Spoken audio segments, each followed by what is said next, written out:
What's up, you guys? It is Simone, aka Money Mone here, and we are back and we are live.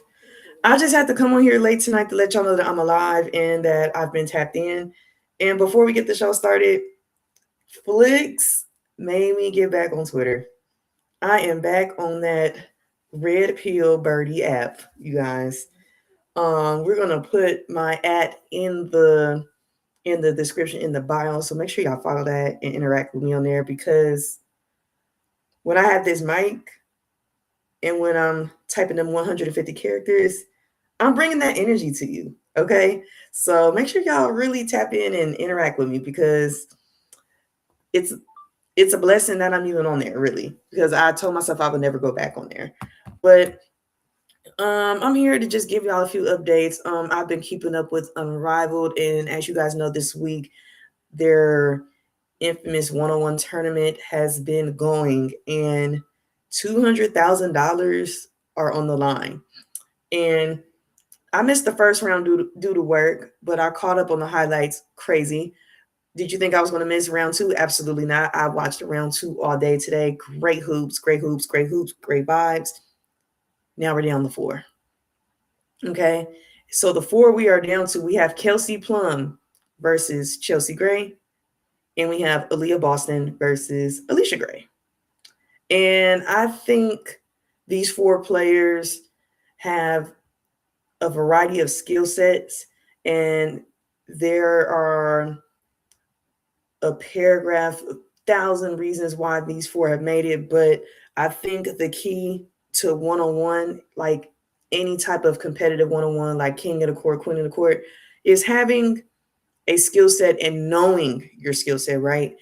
And taking advantage of it and asserting your dominance early. Like I liked how in these one-on-one matchups, the higher seed offered to shoot every single time. And it kind of just, as a ball player, it just lets you know, like, okay, they're trying to set the tone right away. And they know that when they get the ball, they have to score and be quick because on the other side of that, there's a lot of talent. Okay. And I feel like a lot of people are going to ask me, Aaliyah Boston, what? Let me tell you guys something. Aaliyah Boston has been hooping, and I feel like her game has improved since her first season with the Indiana Fever. And I think in Unrivaled, it's just bringing a different competitive side out of her. And I like to call the Unrivaled League the League of Iron Sharpening Iron. Okay. And I think Aaliyah Boston made it this far because she's using her body, she's using her size, she's using her post presence. And there were some moments where she was taking what the defense was giving her, meaning like she was shooting that chipper shot. She was showing the shot fake. And I think her increasing her scoring range helps her be more dominant in the post because now it's kind of like they have to respect her shot, and she's taking them off the dribble. And okay, they might beat her to the spot. She's going to back you down. Any game when her back is turned to the basket and she has the footwork, you're not winning that battle. But it's going to be interesting when she plays against Gray. It's going to be interesting because Gray is very long, dynamic, and can shoot the lights out. So that's going to be very interesting. And yeah, like the Ray Burrell versus Alicia Gray I think that was one of the more exciting games. That game and then the Kelsey Mitchell versus the Kelsey Plum. Those were the two most exciting games for me today. Very exciting. And I think Gray has a really good chance. Alicia Gray has a chance of winning it all just because, like, I seen like a little competitive, a little edgy side to her today. And I feel like if her shot is on and if she's hitting 3 or 4 shots in a row, she's going to win. I truly think she'll win it all. And I think in order for the player on the other side to stop her, they can't give her any space. They can't give her any space. If I was that defender, she would have to beat me off the dribble every single time. Like she would have to beat me off the dribble every single time. Like she would have to get 5 layups. I'm not giving them no shots. But it's going to be interesting though because Aaliyah Boston is a true post, and Alicia Gray is kind of like a big guard. So that's gonna be an interesting matchup. I wonder who Flicks got for that matchup. But let's get on to the other side. Let's get into that Chelsea Gray versus Kelsey Plum. But before we get there, I know you guys are asking, oh my God, I thought Paige was gonna win it all. Um, we all know Paige is talented and she is one of the future faces of this league. But this is one of those things where like the OGs just got to let the young bucks know why they're the OG. And I think that's what happened in that matchup with Chelsea Gray versus Paige. Because honestly, I felt like if Paige would have had the ball more, she would have probably got off probably like 4 points. I would give her 4 points. But Chelsea Gray's just experienced an overall competitor, and she just knows the feeling. Like she just knows. I think the experience was the I just want to say like the point shaver for her really dogging Paige in that quarterfinal. But honestly, like I said, my favorite game of the day was the Battle of the Kelseys, the left-handed assassins. You got one lefty that's quick and shifty, a walking bucket, and then you have another lefty, the Plum Dog, who is also quick and shifty, but the footwork, crazy. And I think that was the reason she beat Kelsey Mitchell, because I think the one way to defeat speed is to play is change of pace. I'm not saying Kelsey Plum is slow. Kelsey Plum is quick, don't get me wrong, but there's a difference between Kelsey Mitchell fast and Kelsey Plum's change of pace. Okay. But I really like that. I really like that Kelsey Plum and Chelsea Gray match. That's going to be a really good one. I know Flicks wanted me to talk about how Chelsea Gray beat Jackie Young. Chelsea Gray had to go through a good lineup. And honestly, I think with Chelsea Gray, it's really just the experience and just the dog. It's just the dog. Like Chelsea was low key playing bully ball when it came to Jackie and Paige. All that was just bully ball. It's just bully ball, just to let them know like they still little pups.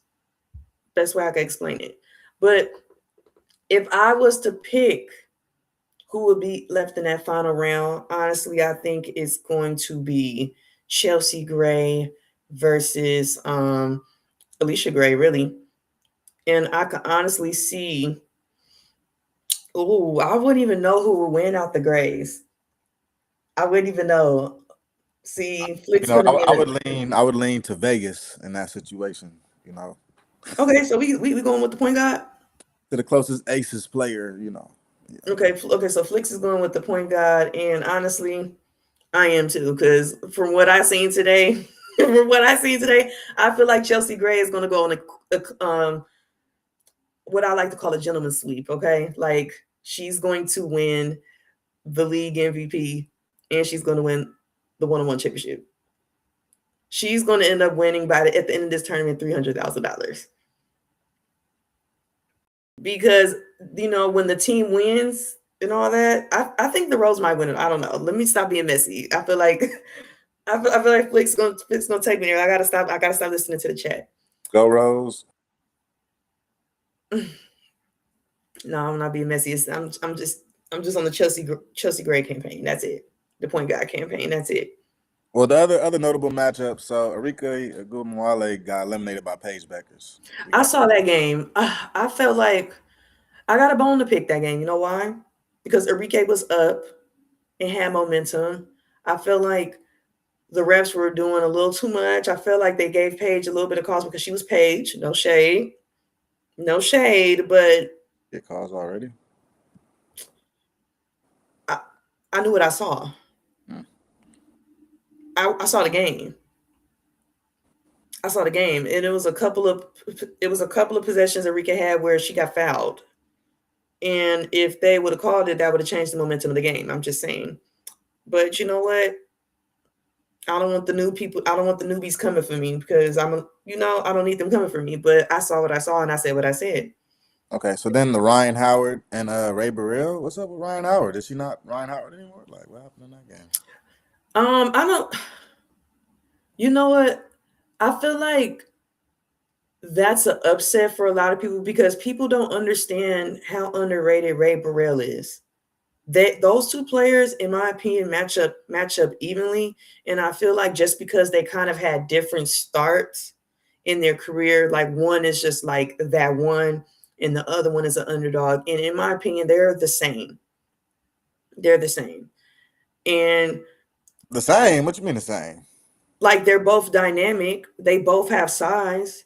It's all in the matter of when you play one on one, you have to get the upper hand because the winner gets the ball. And I felt like Was Ray a Burrell took advantage of that.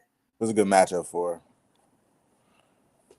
Who's a good matchup for who? like Ray Burrell and Ryan Howard match up well against each other. They do, yeah. That's what I'm saying. I wasn't no upset. I guess one on Like one Ray, so different. like Ray Burrell's cold. Like I don't know why people just sitting here like she just been in the cut. Like I don't want to hear all that.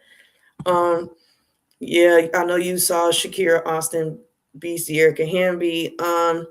Honestly, Shakira Austin's game improved, so I think a lot of her post presence, her using her strength, her using her inside outside game.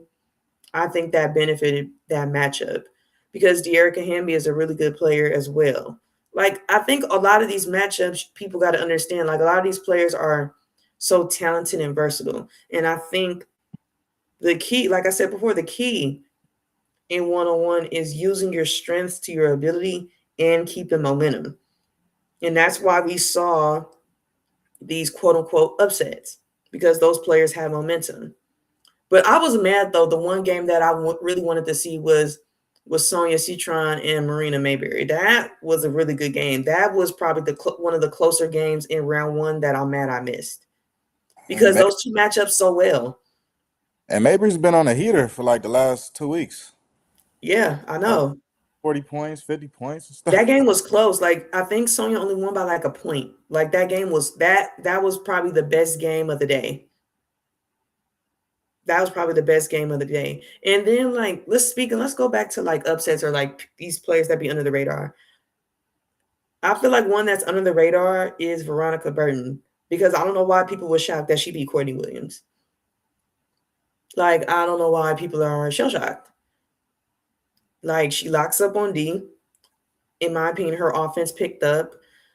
And you know what? I feel like I'd be advocating for a lot of the Big Ten players because like I've been really on the Big Ten since what 2014 ish. So like I'm really familiar with that conference. But yeah, Veronica Burton, she's a true two-way player. And I think today's matchup when she played against Enrique, it didn't look like it, but I think people got to understand Enrique Ogumawale is a walking bucket. Veronica Burton is one of the best defenders in the W, in my opinion. She's like top five.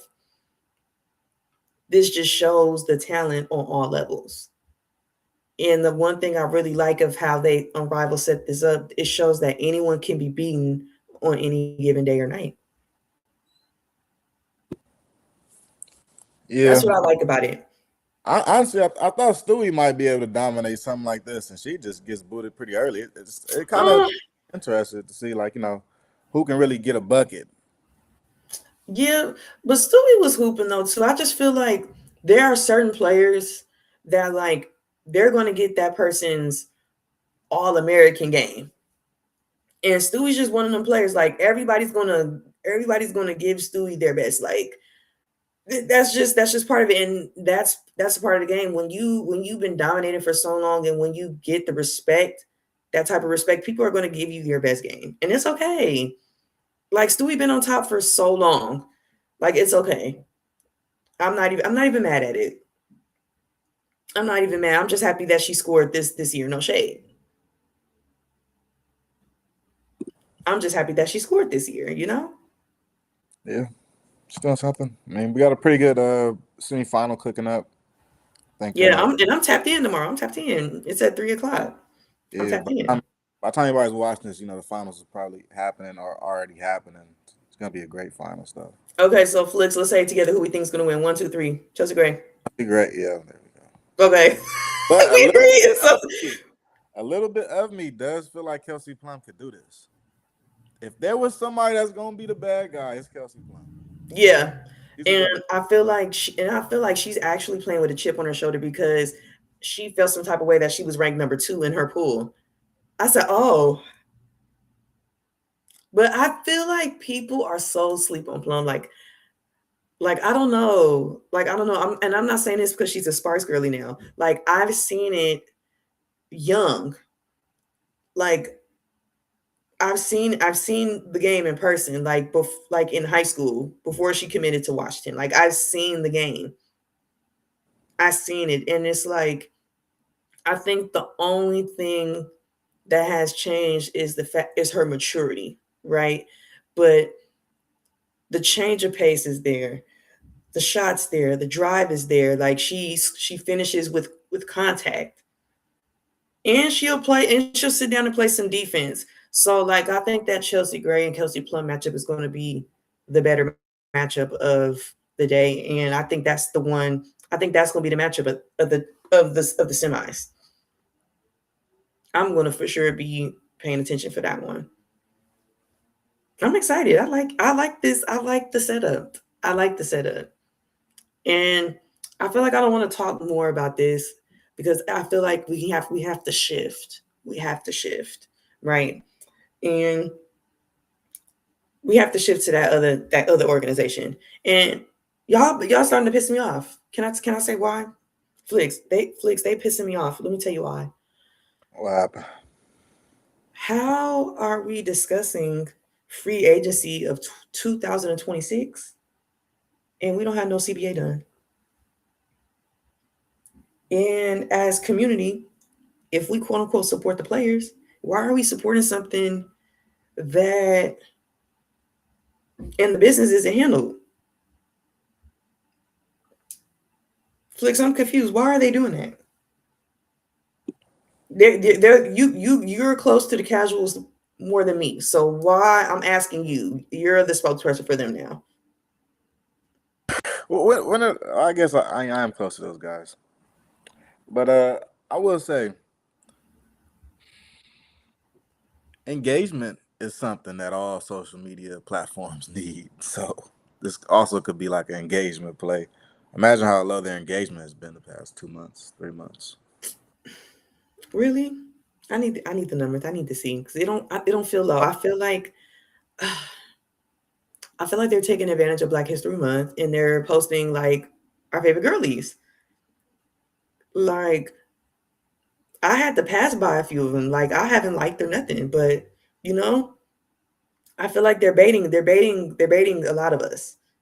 Like I feel like I'm losing people because they're trying to show Black History Month. They're gonna show us love, but we need that CBA done. And that's the hard line about standing your ground, right? Like I appreciate that they're doing that, but I can't give y'all any double taps. I can't do no story shares until the business is done. And I feel like people are mad enough. Like I'm so tired of these CBA updates. Like I know like the updates, the CBA updates I'll be sending y'all in the chat. Like I know y'all be looking like because I be looking like that. I be pissed. This deal should have been done November 1st of 2025. Flix, I feel like I should give the people an example. I think I should do that. Okay. So I want to give an example. Like I want to give low numbers because I don't need a lot of y'all heads hurting because I don't know where everybody at with numbers. But let's just do an example. Let's say the WNBA made $10,000, right? Okay. Let's do $10,000. So out of that $10,000, the ladies only get 9% of that. They only get 9% of $10,000. Flicks, tell them what's 9% of $10,000.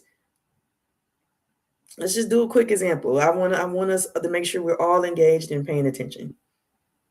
It's about to get real mathy. I know. Well, let's try it out though. Okay, so 10,000. Yeah, let's say what's 9% of 10,000? It's $900. Okay, so imagine if the league, the WNBA, imagine if they made $10,000. The women of the W are only going to get, or they're only going to see $900, and that's before taxes. Okay, and then the NBA, they get a healthy cut of that. What's their cut again? 40%, 50%, I believe. So let's just say they get 50%, because I know they're taking a high ass cut. They're seeing $5,000. And then who's the rest of the money going to? The owners. I don't know. Like I don't see why we're not mad enough. Like I just broke down the number in a small number so you guys could understand why I'm mad.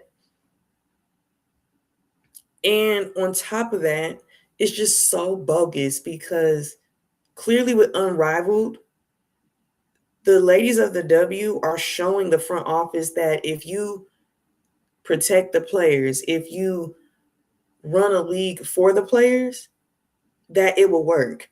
I don't know if you guys know, but Unrivaled is set to make $40 million. And they're only playing what, 3 months? They're only playing 3 months and they're expected to bring in $40 million. And then each player that has a bit of revenue, they're getting a piece of that $40 million. And then let's say if your team wins the championship, it's 6 players on the team, they're going to get $100,000 on top of that. So